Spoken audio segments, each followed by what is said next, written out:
Welcome to Bailey's Bookshelf Season 4, 1984, by George Orwell. I'm your host and narrator, R.J. Bailey.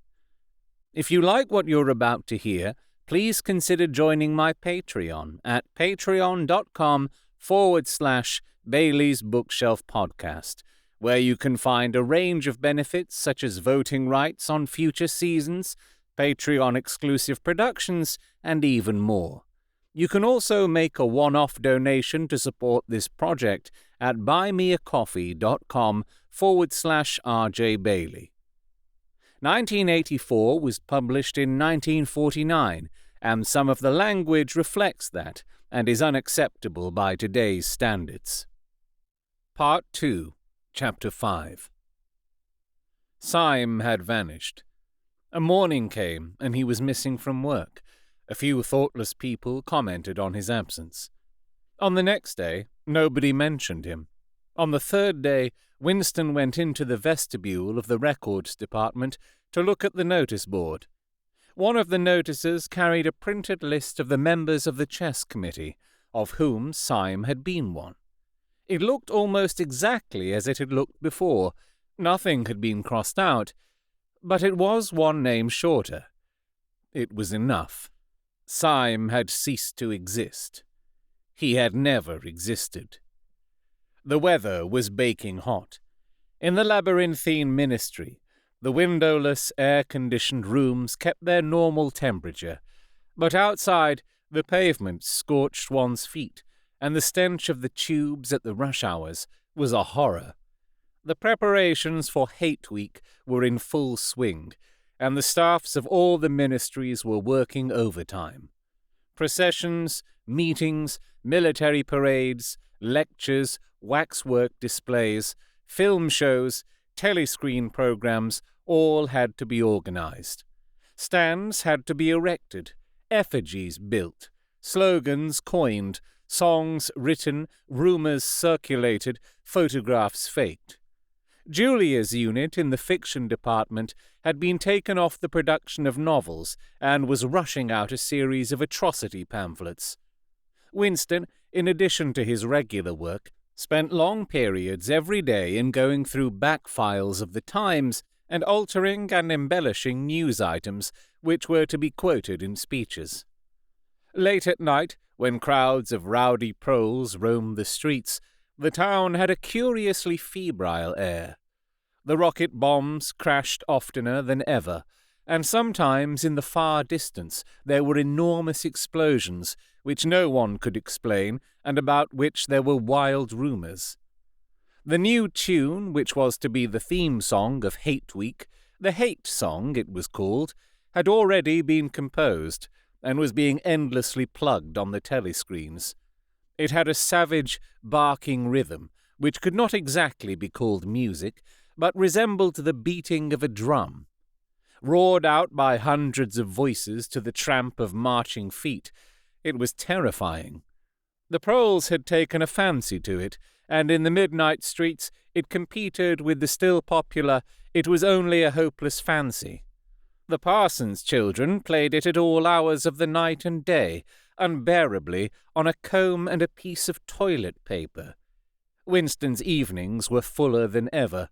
Squads of volunteers, organized by parsons, were preparing the street for Hate Week, stitching banners, painting posters, erecting flagstaffs on the roofs, and perilously slinging wires across the street for the reception of streamers. Parsons boasted that Victory Mansions alone would display 400 meters of bunting. He was in his native element, and as happy as a lark. The heat and the manual work had even given him a pretext for reverting to shorts and an open shirt in the evenings. He was everywhere at once, pushing, pulling, soaring, hammering, improvising, jollying everyone along with comradely exhortations, and giving out from every fold of his body what seemed an inexhaustible supply of acrid-smelling sweat. A new poster had suddenly appeared all over London. It had no caption and represented simply the monstrous figure of a Eurasian soldier, 3 or 4 meters high, striding forward with expressionless Mongolian face and enormous boots, a submachine gun pointed from his hip. From whatever angle you looked at the poster, the muzzle of the gun, magnified by the foreshortening, seemed to be pointed straight at you. The thing had been plastered on every blank space on every wall, even outnumbering the portraits of Big Brother.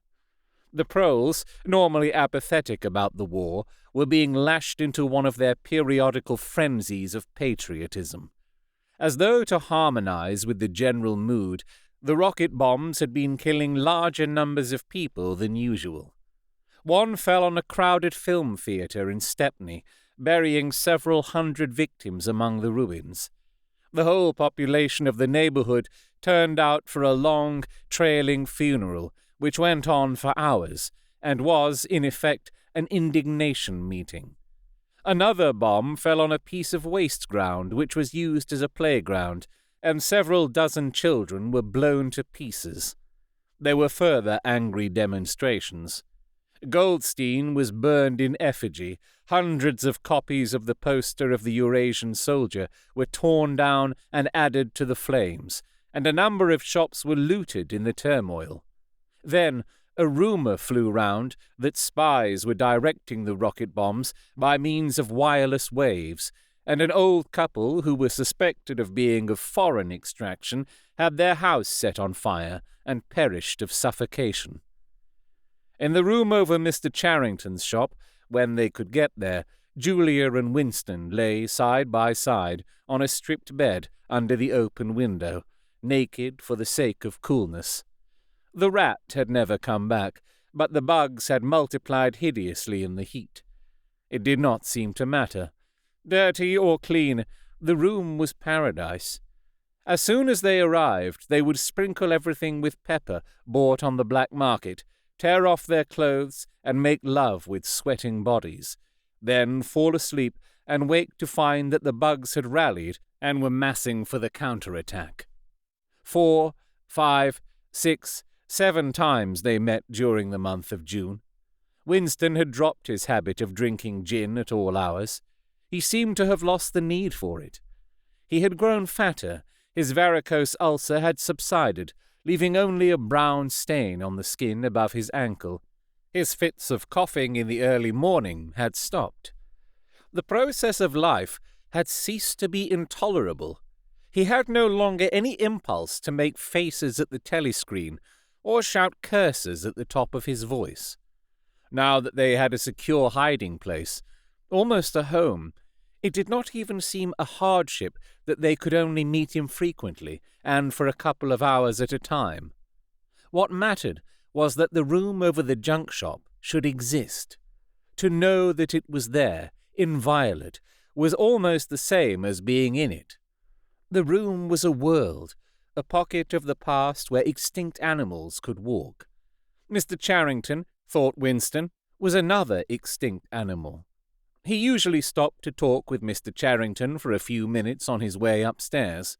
The old man seemed seldom or never to go out of doors, and on the other hand to have almost no customers. He led a ghost-like existence between the tiny, dark shop and an even tinier back kitchen, where he prepared his meals and which contained, among other things, an unbelievably ancient gramophone with an enormous horn. He seemed glad of the opportunity to talk, wandering about among his worthless stock, with his long nose and thick spectacles and his bowed shoulders in the velvet jacket. He had always vaguely the air of being a collector rather than a tradesman. With a sort of faded enthusiasm, he would finger this scrap of rubbish or that, a china bottle stopper, the painted lid of a broken snuff-box, a pinchbeck locket containing a strand of some long-dead baby's hair, never asking that Winston should buy it, merely that he should admire it. To talk to him was like listening to the tinkling of a worn-out musical box. He had dragged out from the corners of his memory some more fragments of forgotten rhymes. There was one about 24 blackbirds, and another about a cow with a crumpled horn, and another about the death of poor Cock Robin.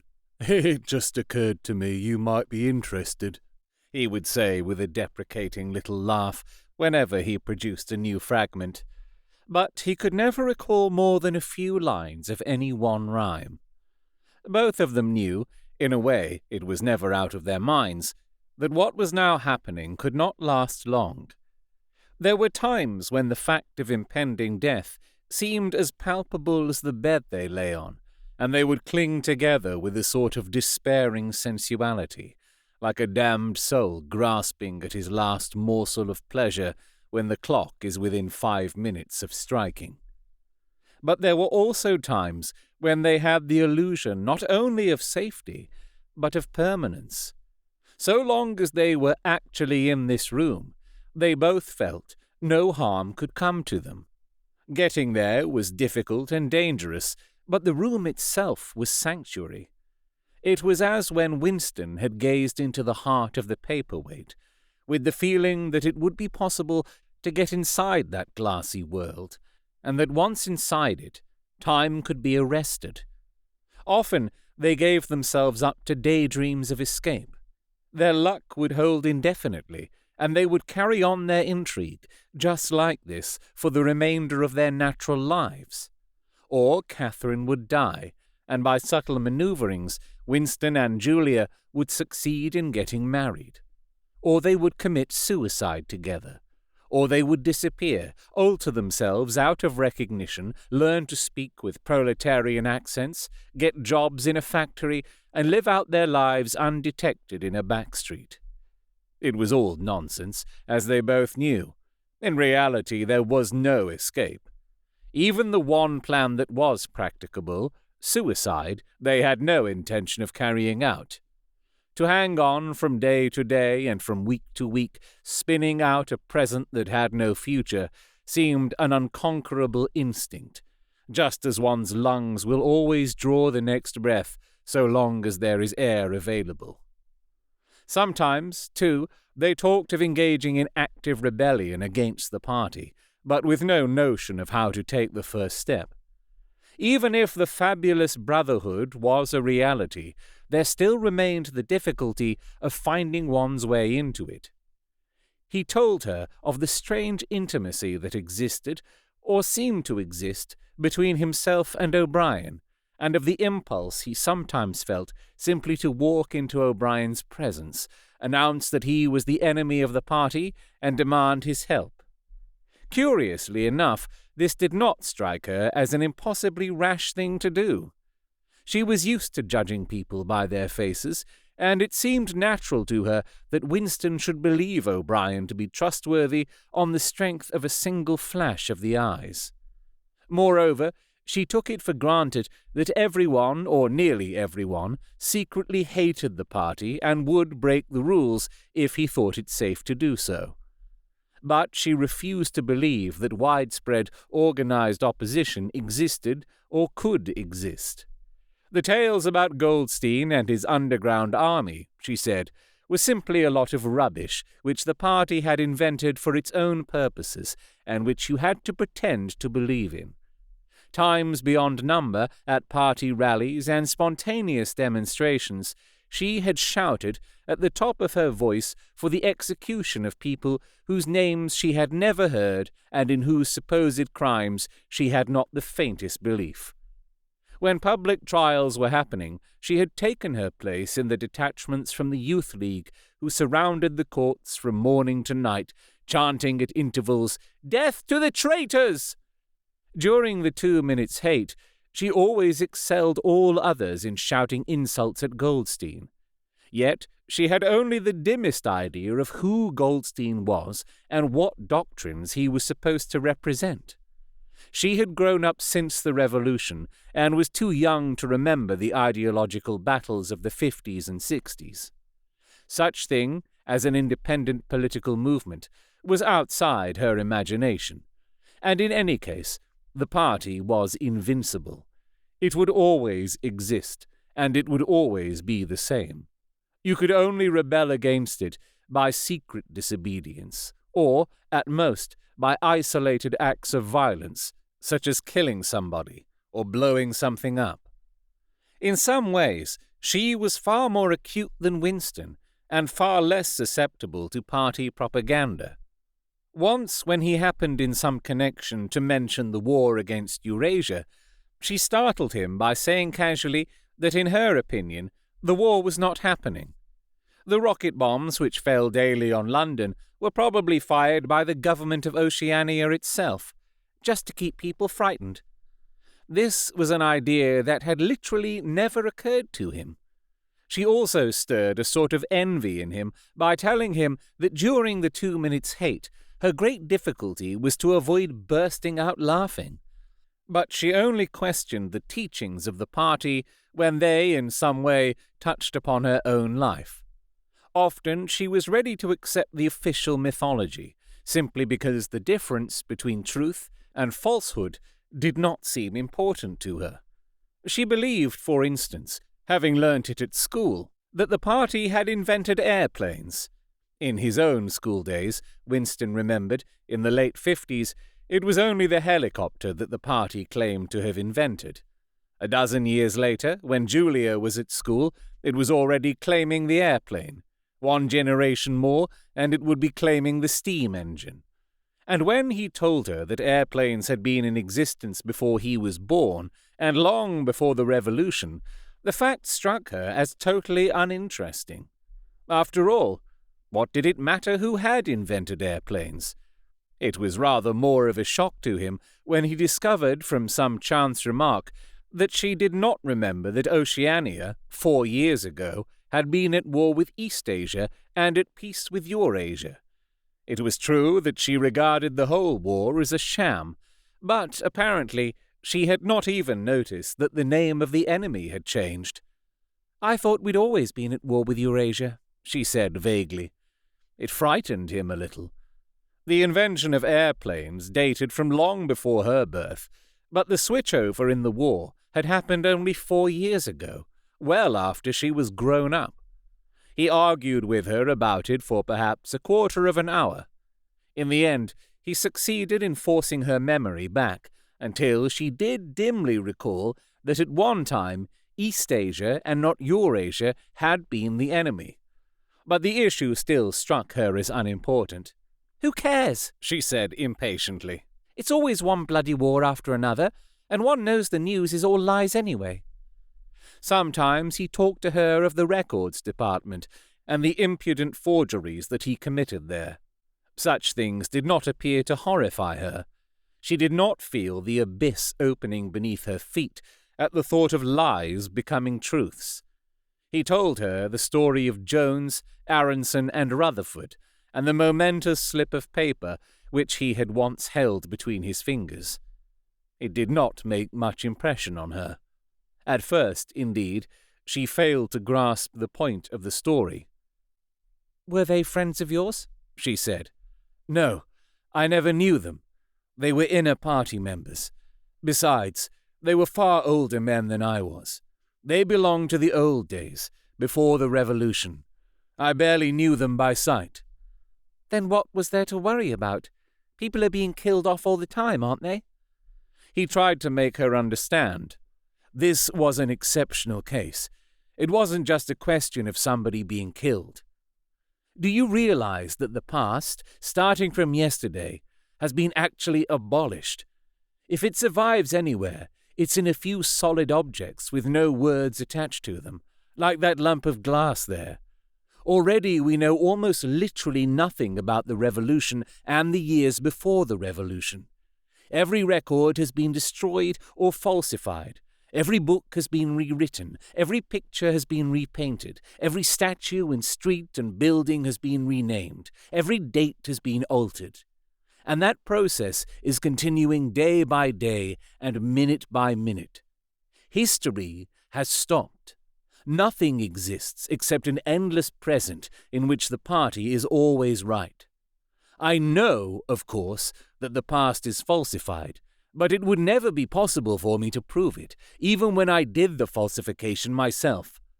After the thing is done, no evidence ever remains. The only evidence is inside my own mind, and I don't know with any certainty that any other human being shares my memories. Just in that one instance, in my whole life, I did possess actual concrete evidence after the event, years after it. And what good was that? It was no good, because I threw it away a few minutes later. But if the same thing happened today, I should keep it. Well, I wouldn't, said Julia. I'm quite ready to take risks, but only for something worthwhile, not for bits of old newspaper. What could you have done with it, even if you had kept it? Not much, perhaps, but it was evidence. It might have planted a few doubts here and there, supposing that I dared to show it to anybody. I don't imagine that we can alter anything in our own lifetime, but one can imagine little knots of resistance springing up here and there, small groups of people banding themselves together and gradually growing, and even leaving a few records behind, so that the next generation can carry on where we leave off. I'm not interested in the next generation, dear. I'm interested in us. You're only a rebel from the waist downwards, he told her. She thought this brilliantly witty and flung her arms round him in delight. In the ramifications of party doctrine, she had not the faintest interest. Whenever he began to talk of the principles of ingsoc, doublethink, the mutability of the past and the denial of objective reality, and to use newspeak words, she became bored and confused, and said that she never paid any attention to that kind of thing. One knew that it was all rubbish, so why let oneself be worried by it? She knew when to cheer and when to boo, and that was all one needed. If he persisted in talking of such subjects, she had a disconcerting habit of falling asleep. She was one of those people who can go to sleep at any hour and in any position. Talking to her, he realized how easy it was to present an appearance of orthodoxy while having no grasp whatever of what orthodoxy meant. In a way, the world view of the party imposed itself most successfully on people incapable of understanding it. They could be made to accept the most flagrant violations of reality because they never fully grasped the enormity of what was demanded of them, and were not sufficiently interested in public events to notice what was happening. By lack of understanding, they remained sane. They simply swallowed everything, and what they swallowed did them no harm, because it left no residue behind, just as a grain of corn will pass undigested through the body of a bird.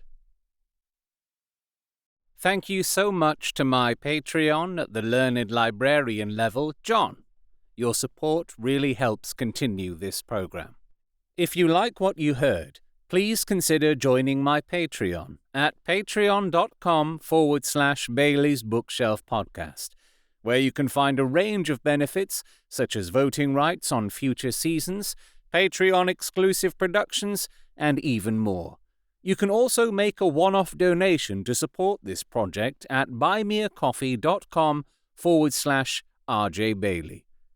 If you'd like to send correspondence to me to read and discuss during an episode, or you would like to talk to me about me narrating your own audiobook or other voiceover services, you can contact me on Blue Sky at RJ Bailey, via email at robertjbailey@gmail.com, my website contact form at rjbailey.com, or send me a carrier pigeon. All pigeons know who and where I am at all times. Simply whisper my name in their ear. This book is in the public domain, and this production is entirely created and distributed in accordance with local laws. This audio production, however, is copyright to RJ Bailey.